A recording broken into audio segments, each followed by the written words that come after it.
Section 3, Chapter 16, Sodomy. Al-Malauta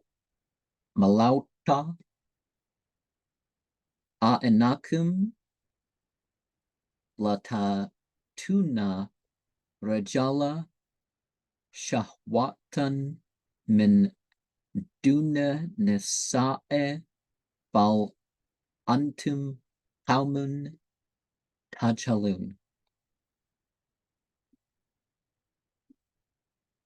Surah 27, Ayat 55. Do you indeed, through carnal desire, approach men rather than women? Well then, you are a people who are unconscious. Well, not everybody does that act homosexually, or not all homosexuals do that act.